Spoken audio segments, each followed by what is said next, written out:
ჩვენთან არს ღმერთი, დარვინიზმი.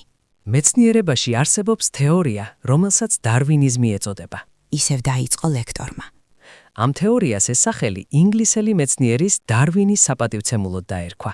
სწორედ დარვინმა დაამტკიცა, რომ დედამიწაზე დროთა განმავლობაში ყველაფერი ვითარდება და იხვეწება. ბუნებაში მოქმედებს ევოლუციის, ეგრეთ წოდებული თანდათანობითი განვითარების კანონი. მილიონი წლის წინათ სამყარო სულ სხვანაირი იყო. მცენარეებიც, ცხოველებიც, მწერებიც, ფრინველებიც სხვაგვარნი იყვნენ.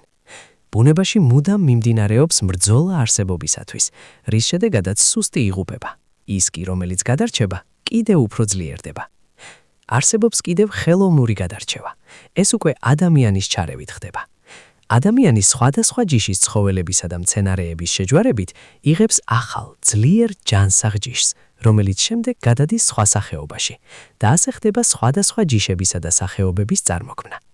ასეა ადამიანიც. კარგი ბატონო, დაუშვათ, რომ სრულყოფილი ორგანიზმის შექმნა ევოლუციის შედეგია.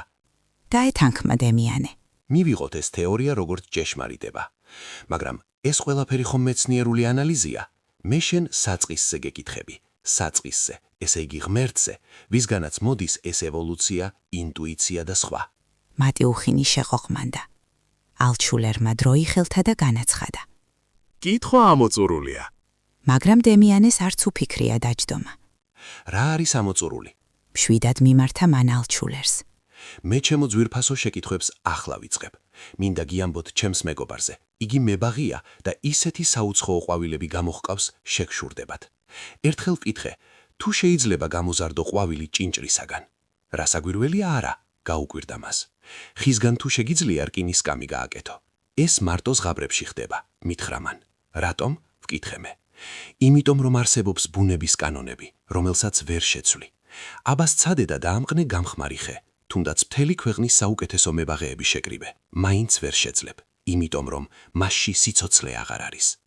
მართლაც ეს ასეა, მით უმეტეს ფუტკრებში. ყველაფერი ისე მარტივად როდი ხდება, როგორც შენ ამბობ. არც მეფუტკრეს უსწავლია ფუტკრებისთვის ფიჭის კეთება და თაფლის მოგროვება. არც შეუჯვარებია და გადაუნერგია მათთვის რაიმე. ისინი კი მაინც შესანიშნავად ართმევენ თავს საქმეს, აგებენ სკებს, აგროვებენ ნექტარს, აკეთებენ ფიჭას და ასე შემდეგ. საიდან იციან მათ ასეთი საიდუმლოებანი? ვინ ასწავლა მათ ყოველივე ეს? აი ამ კითხვაზე მინდა გამცე პასუხი. ვინ არის მათი მასწავლებელი? ვინ მისცა მათ სიბრძნე? მატიუხინის დუმდა. დემიანე კი არ ეშვებოდა. ღმერთმა ასწავლა მათ ეს თუ ბუნებამ. მაგრამ პასუხი ვერ მიიღო და ისევ თვითონ განაგრძო. აი მაგალითად, თვითფრინავი და ფრინველი. აგებულებით ისინი ძალიან გვანან ერთმანეთს. თვითფრინავი აგებულია ფრინველის აგებულების მიხედვით, მაგრამ განსხვავება იმაშია, რომ თვითფრინავის დაშლა შეიძლება ნაწილებად და მერე მისი აღდგენაც. ფრინველს კი თუ დავშლით, ვეღარ აღვადგენთ. რატომ? იმიტომ რომ ის ცოცხალი არსებაა. მიუგო მატიუხინმა. კარგი, ახლა მიპასუხე. ვინ ააგო თვითფრინავი? შეეკითხა დემიანე. რა თქმა უნდა ადამიანმა, კონსტრუქტორმა. ფრინველი ვინღა შექმნა? მატიუხინი გაჩუმდა. მის მაგივრად ალჩულერმა გასცა ამ კითხვას პასუხი. ვინ და ბუნებამ?